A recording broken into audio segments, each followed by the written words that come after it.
No, mi amor. No, mi amor, no la he encontrado. Cuando encuentre películas, tengo una en mente y apenas pueda la voy a proyectar. Bueno, nosotros estamos hablando de los fenicios, un pueblo extraordinario, un pueblo que genera mucha inquietud y mucha, digamos, atención, pero del que realmente no es muy profundo lo que se sabe, no es mucho lo que se sabe.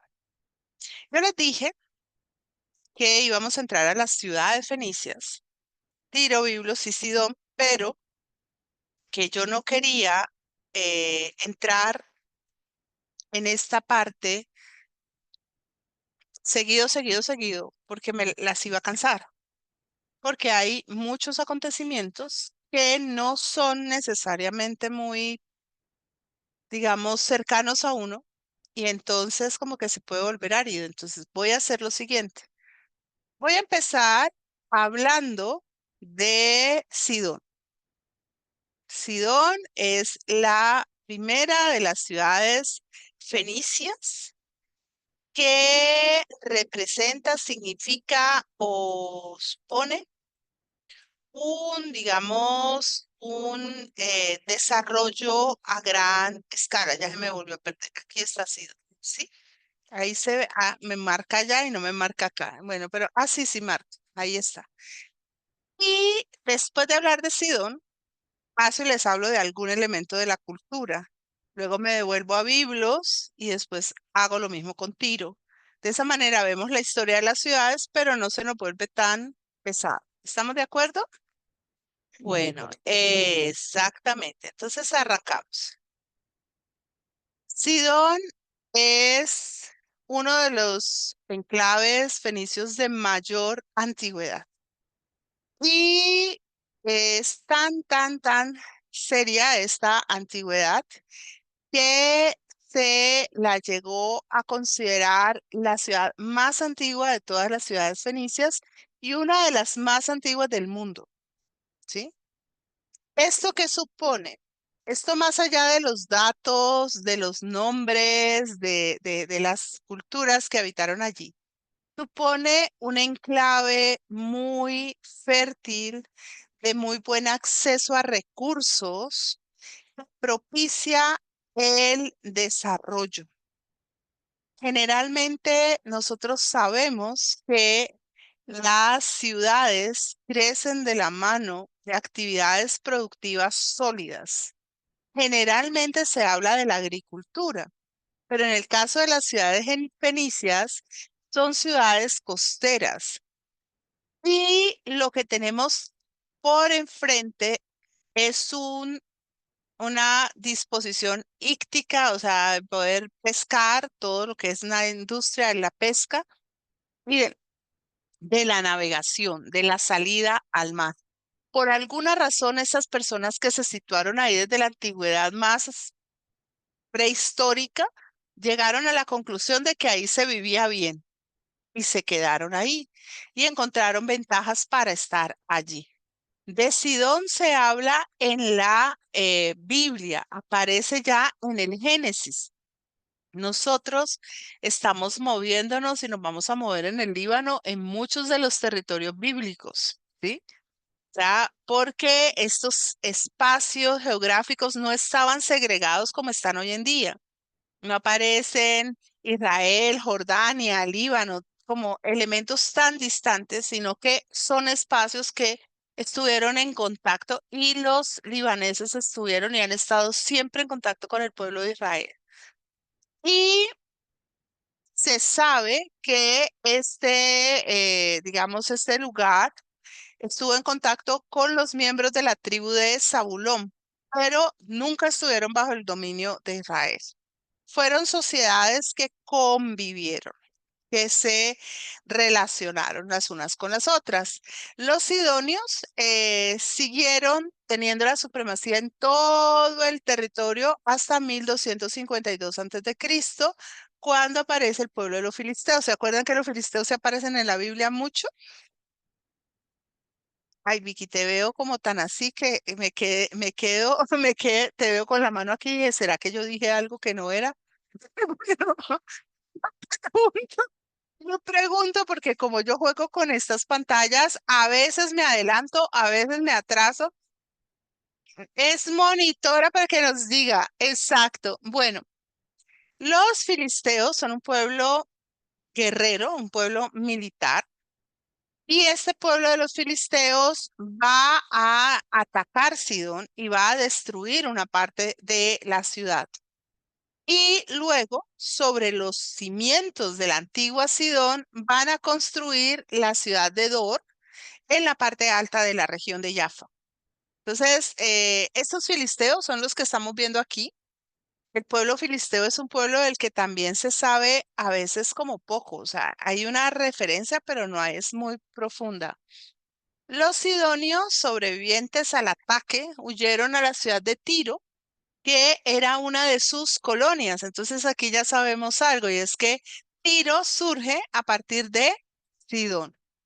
Pero no es solo eso, lo que estamos sabiendo es que las ciudades fenicias se generaron a partir de procesos de colonialismo, como era el colonialismo griego, como era el colonialismo antiguo. Cuando una ciudad ha llegado a unos máximos que hacen que su bienestar peligre en caso de seguir creciendo, porque está amenazando los recursos para la vida, porque se está amenazando el orden social, porque se está amenazando la regulación de todo lo que significa vivir en sociedad políticamente.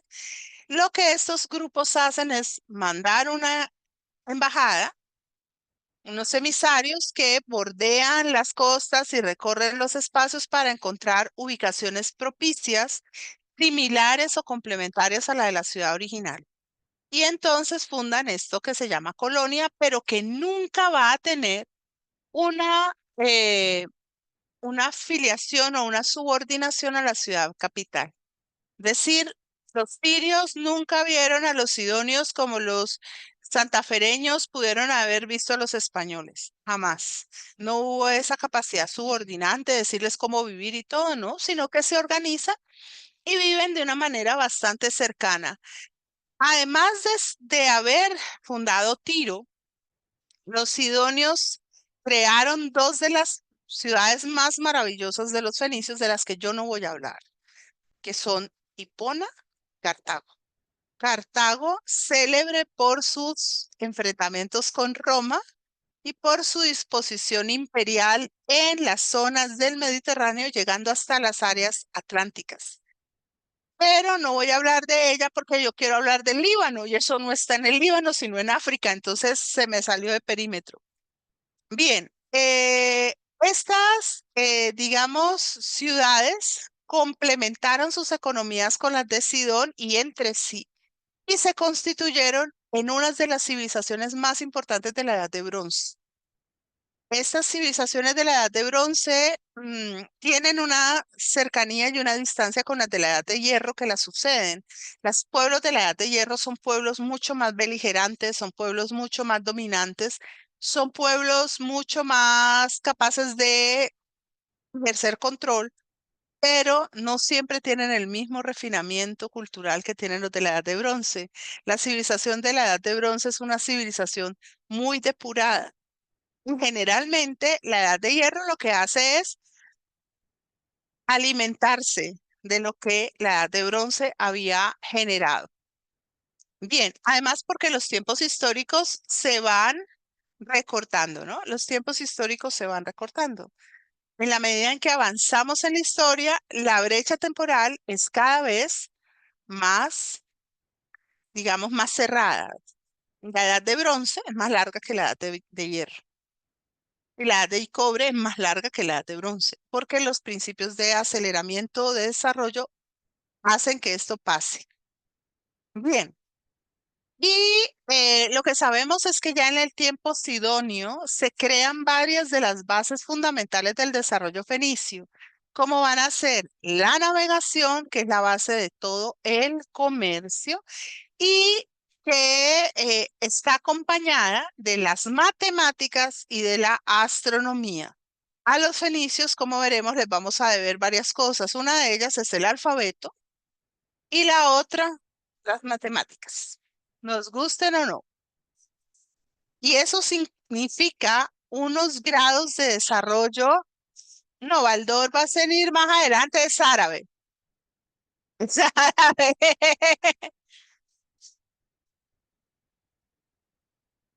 Sí, era Corán.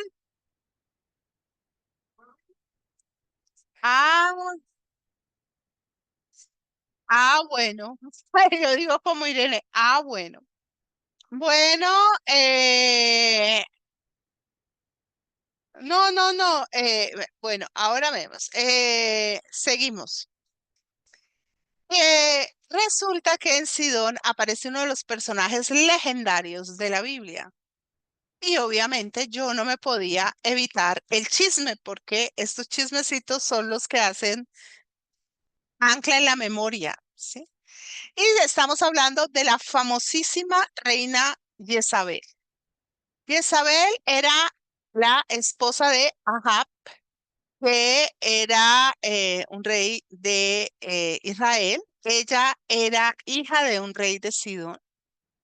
Una mujer que tuvo, digamos, un ascendiente enorme sobre su marido y que pues se dice que debía ser muy hermosa y muy llamativa.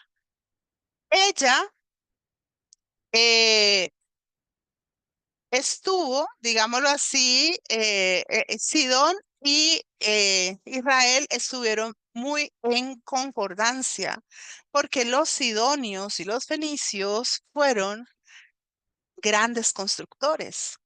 Las ciudades fenicias son unos espectáculos arquitectónicos. Y David andaba con su cuento de que quería construir el templo de Dios. Y entonces ya David había establecido contactos con los sidonios para conseguir hombres para la construcción del templo. Bien, Ahab o Acab fue rey de Israel y fue conocido como el más malvado de todos los reyes de Israel, porque era un hombre de una gran propensión a los placeres, cosa que Jezabel le patrocinaba, y cometió todo tipo de pecados, pero lo que lo convierte fundamentalmente en un elemento de, digamos, repulsa en un rey horrible, en un rey malvado, es el hecho de que cambió la religión del pueblo de Israel, introduciendo otra, aplazando o dejando de lado el culto a Dios, introduciendo el culto a Baal. Baal era un dios de origen sumerio que también está presente, creo que, no me acuerdo si entre los babilonios, pero entre los sumerios sí. Y resulta que era un dios de la fertilidad que estaba vinculado a los ciclos agrícolas, ¿no? Y además de esto, digamos, era un dios que cobraba sacrificios y se habla, ahora lo vamos a ver más adelante, de sacrificios humanos y concretamente de sacrificios de niños, ¿sí? Y entonces nosotros vamos a ver que este culto a Baal va a ser introducido profundamente en todo el curso de Israel y va a generar una afectación enorme porque Jezabel quiso destruir la fe en Dios y a los profetas de Dios, los persiguió, los encarceló, bueno, los torturó y si pudo los mató para reemplazarlos todos ellos por el culto y por los profetas de Baal. Incluso llegó a amenazar con el hacer matar al profeta Elías, que es uno de los más grandes profetas de la Biblia.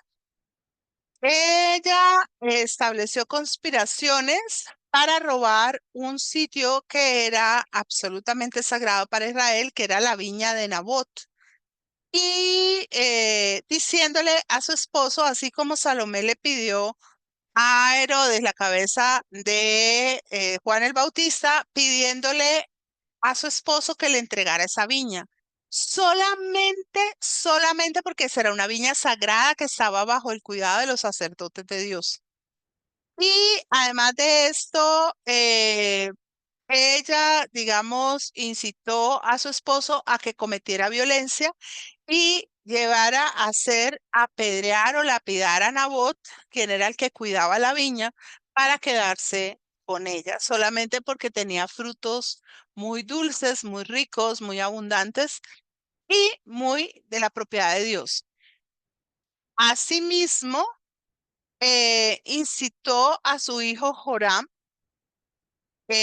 para que siguiera actuando de manera malvada una vez que su esposo Acab ya no estaba presente para hacer su voluntad. Y Jezabel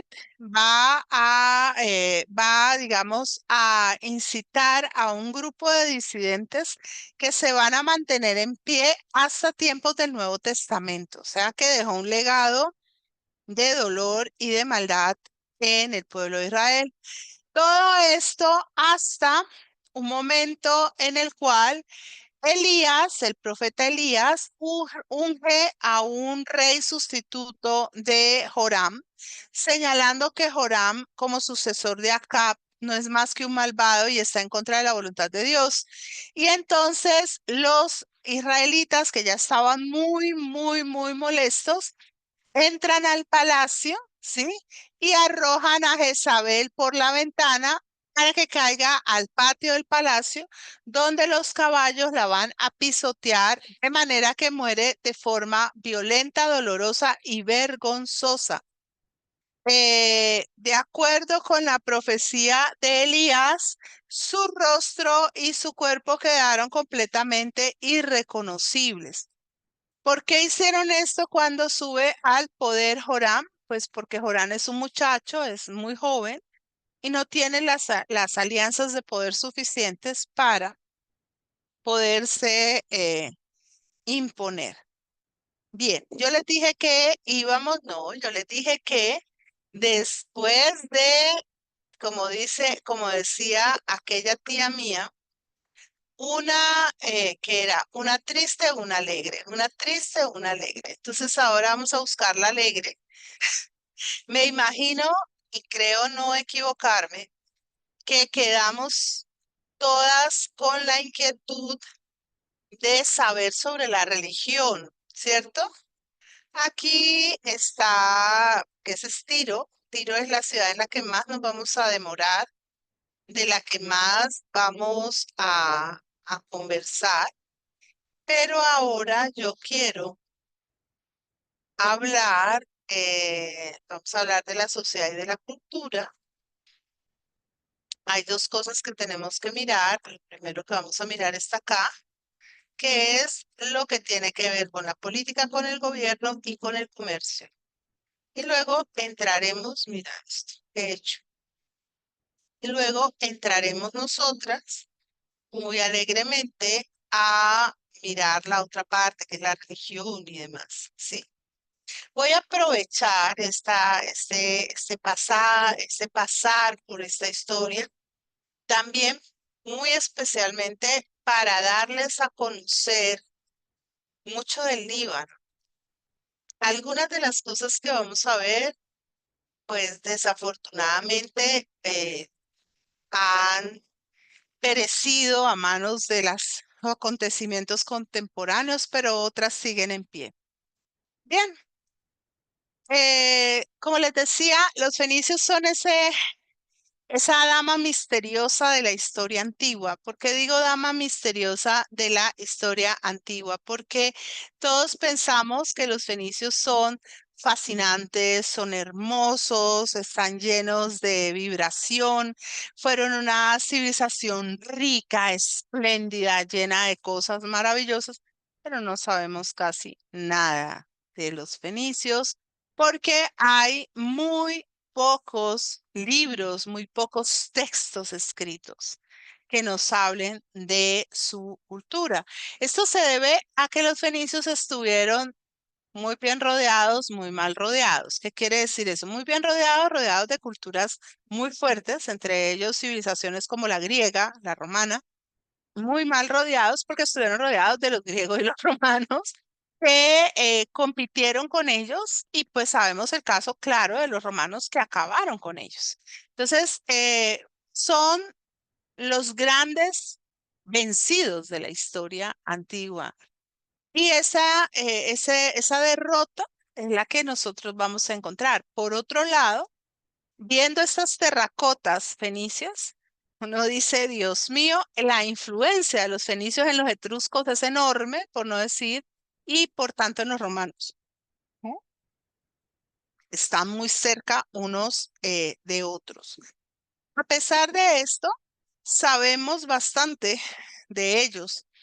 Sabemos que ellos eran muy cercanos a otros cananeos. Acuérdense que el verdadero nombre del pueblo fenicio es cananeo. Y en ese sentido compartían el idioma, la religión, las costumbres y sobre todo un sistema político monárquico. El que las monarquías sean el origen de todo no es para nada accidental. La monarquía es una derivación del poder de los dioses canalizado en un ser humano. La monarquía siempre tiene un origen divino, ¿sí? Y en ese sentido, estos dioses, estos reyes ofician como cabeza de la religión en la vida práctica y por eso su autoridad es una autoridad incontestable. Porque ir contra la autoridad de de los reyes es como ir contra la autoridad de los dioses. Bien. No se mueven las diapositivas. Ay, no se mueven las diapositivas ahora que hice. Ah, ya sé lo que pasó. ¿Y no se te ha movido en todo este tiempo, mi amor? No, solamente estaba la cabecita de los parecidos a los etruscos, pero nada más. A esa era. Bueno. Esta ya la viste. Bueno, entonces Señora, ahora vamos a la segunda. Esta. En esta es en la que estamos. Resulta que la cultura fenicia es la cultura del comerciante, es la cultura del hombre de mar. Los barcos fenicios eran una maravilla cuando se hacían a la mar. Voy a buscar a ver si encuentro algo que nos los muestre. Y ellos tenían, ¿sí? Gracias a esa habilidad para navegar, esa apertura a conectarse con otras culturas, con otras civilizaciones. Cuando en un pueblo hay un sector comercial amplio, en una cultura, en una civilización, esto supone una apertura en las miras y una mayor capacidad para interactuar con otros que son diferentes, para aprender de otros. El comercio es una de las habilidades humanas más antiguas. Aparece ya desde la prehistoria y es muy valorado. Esa persona que es capaz de correr el riesgo de ir a otro lugar para traer algo o para llevar algo, y que en el ir y en el venir va enriqueciendo la mirada y va abriendo, y ya no es solamente que me gusten las cosas como yo las he hecho, sino que puedo disfrutar de otras maneras. Las ciudades fenicias fueron ciudades-estados, como las ciudades griegas. Eso quiere decir que fueron competitivas entre sí. A veces esa competencia fue lacerante, fue de dientes, de mostrar los dientes y e incluso de unirse a enemigos externos para acabar con ellas, ¿sí? Y vamos a encontrar que el poder, la influencia de estas ciudades va a variar notablemente con el paso del tiempo. La primera, la que hablábamos ahorita, Sidón, va a estar entre el siglo XII y 11 antes de Cristo como la más importante, pero luego va a ser reemplazada en el poder por Tiro Y bueno, en la mitad va a estar Biblos. No me voy a detener ahí porque como voy a ir viendo la historia de cada una, pues voy a hacerlo de esta manera. Bien, originalmente la sociedad fenicia es una sociedad de una fuerte estratificación social con muy difícil movilidad ascendente. Las sociedades se juzgan o se revisan según los grados de movilidad que pueden agenciar. Y las sociedades antiguas tienden a ser muy celosas en el ascenso social. ¿Por qué? Porque el estar en las altas esferas de la sociedad se atribuye a una característica suprahumana. O sea, no soy yo por mis méritos el que me ha traído hasta acá, sino que es el Dios, la manifestación del Dios, algo muy particular me elevó. Es más fácil la ascensión social de las mujeres que de los hombres. ¿Por qué? Porque a las mujeres las levantan los señores, una muchacha bonita, una muchacha que les gustó mucho, ¿sí? Pero las mujeres no tienen la misma capacidad para elevar a los varones. Los reyes aparecen ya desde un primer momento como reyes hereditarios. Para nosotros el que nos digan que los reyes son hereditarios es como que nos digan que el día es claridad. Pero la realidad es que eso no es tan fácil. Es todo un proceso histórico gravísimo hasta llegar a la capacidad de establecer la trayectoria de la corona por herencia, lo que les garantiza a las sociedades dos cosas: estabilidad y paz. Porque cuando no hay un príncipe hereditario, los conflictos son más abiertos, hay más conflicto. Bien. Eh, a menudo estos reyes, ¿sí?